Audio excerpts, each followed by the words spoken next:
Čaute, ja som Salome a dneska to budú moje školské potreby.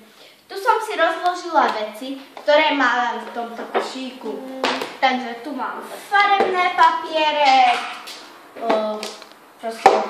nejaký pohárik na vodu, pastelky, lepidlo, vrecúška a jednu zásteru, ďalšie pastelky, náplne. Vždy zabudnem kružidlo, sobaň na šťastie proste. Fixky, peračník, ktorý mám plný. Farbičiek, 4 ceruzky, 2 perá a jeden zmizík. Potom tu mám nožnice,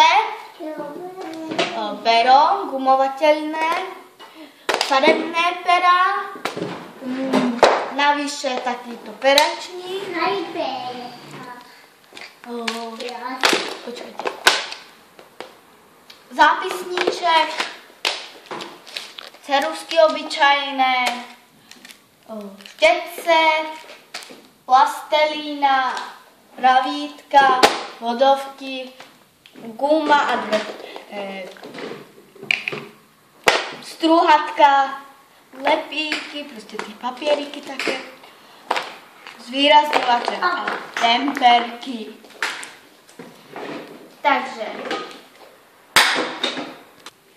Takže uskladňujem si vlastne tieto veci v posteli, no. Ďalej tu mám krabičku, v ktorej mám ceruzky a fixky navyše.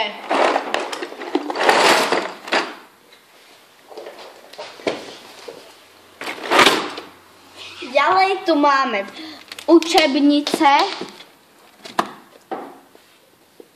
Potom tu máme čisté zošítky, plné zošítky, jeden recept.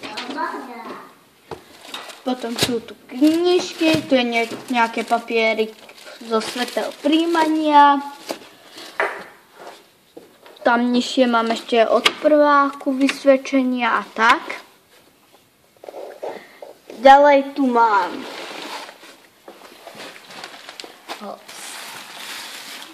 obaly na zošity.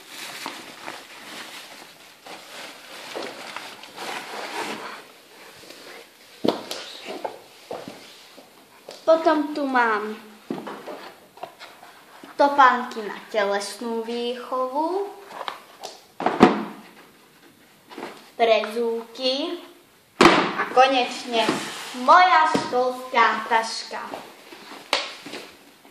Hrozne sa mi páči, je pohodlná, kvalitná a hlavne sa mi páči, že je teda ako keby vrecúšková a potom sa to ešte tak zavrie.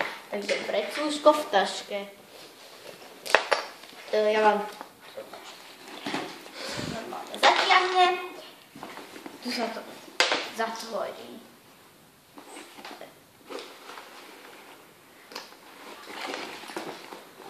Tuto vzadu to má kožené tie rukávčeky, aj toto, aj tie chytky, aj tie končeky majú kožené.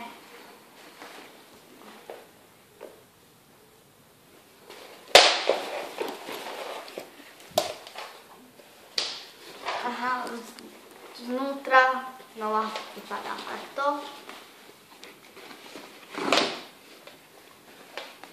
Je vážne veľká, takže sa mi tam všetko zmestí.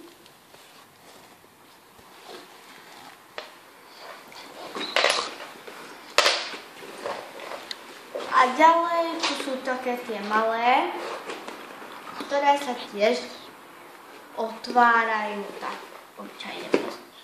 Obyčajná školská taška. Takže toto boli moje školské potreby. Dúfam, že sa vám video páčilo, dúfam, že nie je až také hrozné, ako si myslím. No a čau. dajte buď like, alebo dislike.